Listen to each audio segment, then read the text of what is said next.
Në një fshat të vogël, diku mes malesh, ku pranvera vishte fustanin më të bukur me ngjyra jeshillëk, ku dimri nuseronte mbi malet që fshihten në ndëborën e bardhë, jetonte një vajzë e vogël e quajtur Marina. Sytë e saj ngjyrë blu ma gjepsnin e mbushnin me admirim e dashuri çdo që do të kryqëzonte rrugën me atë vajzë. Ajo edhe ditën më të errët dinte ta ndriçonte, edhe momentet më të dhimbshme dinte si t'i zbuste, dhe tek veprat më të këqija ajo gjente një rresh të argjend e njerëzit mbursheshin me shpresë sa herë e takonin këtë fëmijë kaq të dashur. Marina jetonte vetëm me gjyshen e saj, sepse siç i kishte thënë gjyshja, prindërit e saj ndodheshin diku atje ndryje, ndaj çdo natë përpara se të binte të flinte, ajo ju tregonte yjeve të gjitha ndodhit e ditës së saj. Por diku në një qoshtë të zemrës së saj të vogël, ajo ndjente se ata nuk ishin aty. Ndoshta do të ishin gjallë, por thjesht nuk vinin ta takonin, se nuk e dinin ku ndodhej vogëlushja e tyre. Megjithatë këto mendime vajza e vogël i bluante në kokën e saj të bukur, por ditën ky bëshllëk përmbushej plot nga gjyshja e dashur, e cila i tregonte për ralla, i gatuante petulla. Dilnin të dyja shëtitje në përpyllin e bukur në pranverë dhe luanin me topa dëbore në dimër, laheshin e luanin tek lumi në verën e nxehtë, e mblidhnin fruta të shijshme në vjesht. E mbrëmja binte përsëri dhe vajza fliste me yjet. Në njërin nga netët e zuri gjumi vonë dhe megjithse të nesërme në mëngjes dielli ja puthte sytë që të zgjohej, ajo nuk e la gjumin të ikte. Ndërkohë që po i shtrëngonte qepallat fort, një pikë e madhe sa dielli ju shkrua midis syve e pastaj filloi të zvogëlohej e herë bëhej blu, herë bëhej e kuqe, herë portokalli e jeshile, herë bëhej purpur e herë lejla. Një portal i çuditshëm filloi të shfaqej para saj dhe këmbët filluan t'i hidhnin rënjë. Diku po i dukej se ato rënjë po nguleshin në tokë dhe ajo nuk po lëvizte dot më.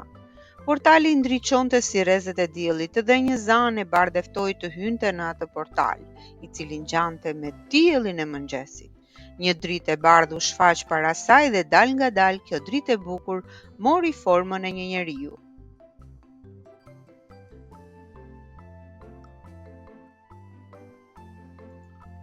Unë jam nëna jote Marin, dhe ti je vajza e diellit.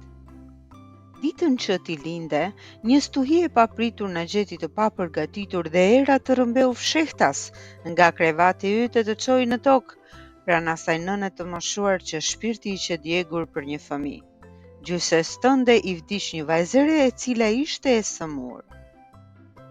Gjithçka bëri e shkreta gjyshe për ta shpëtuar, por vajza ishte tepër e dobët dhe një mëngjes dimri ajo mbylli syt.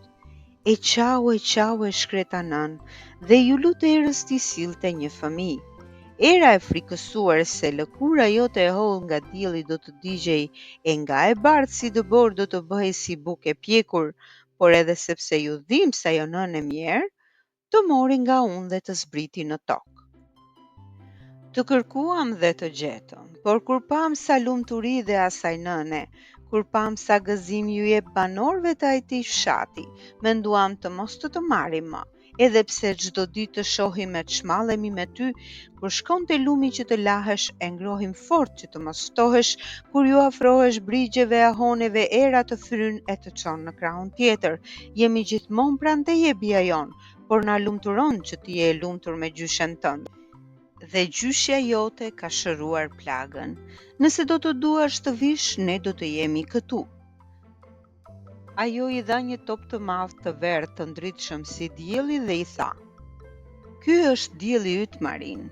Kur ti të mërzitesh dhe të mos duash të jetosh më në tokë me gjyshen, çoje diellin tënd sa më lart dhe ne do të shohim ndriçimin e tij dhe do të vijmë të marrim."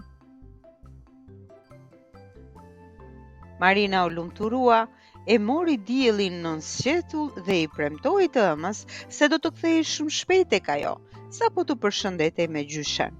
Sa po hapi syt, ajo pati një ndjesi të mrekullueshme, ngjyrat përreth saj u bën më të ndritshme dhe gjyshja e saj dukej më e re. Ajo i puthi syt duke e përkëdhelur, u ngrit prej andej dhe mori pjatën me petulla dhe ja solli vogëlushes te krevati. Marina e vogël u pendua për çfarë kishte premtuar nënës së saj. Ajo ishte e lumtur me gjyshen e saj, këtu nuk i mungonte asgjë. Ajo nuk donte të linte gjyshen e saj vetëm malin e lartë me dëbor, pyet me pemë zogje me ketra, lumin që mbante në duart e tij si një nën foshnjën e saj. Më fal nën, por unë do të qëndroj. U çua me vrik nga krevati, mori poshtë jashtëkut diellin e saj dhe vrapoi drejt lumit. E lëshoi atje që rrjedha ta merrte me vete dhe ngriti syt nga dielli, i cili po ndiqte me syrin e tij të madh diellin e saj. Më fal baba diell, tha ajo, por prindi më i mirë është prindi që të do më shumë, ai që nuk jeton dot pa ty. Nuk ka rëndësi nëse është prindi yt i vërtet apo dikush që aq shumë është lutur të ketë një fëmijë. Do të rri gjithmonë me gjyshen time të dashur, por gjithmonë do të dua shumë. Dielli i puthi syt dhe vazhdoi rrugën duke ndjekur diellin e vogël që rrjedha e lumit po e largonte gjithnjë e më shumë nga vajza. Në mbrëmje, në perëndim kur dielli u fsheh, mori me vete edhe diellin e Marinës. Çdo ditë ata të dy e vizitonin vogëlushen, ajo ngrinte kokën lart dhe falenderonte diellin e ai i ngrohte syt e zemrën.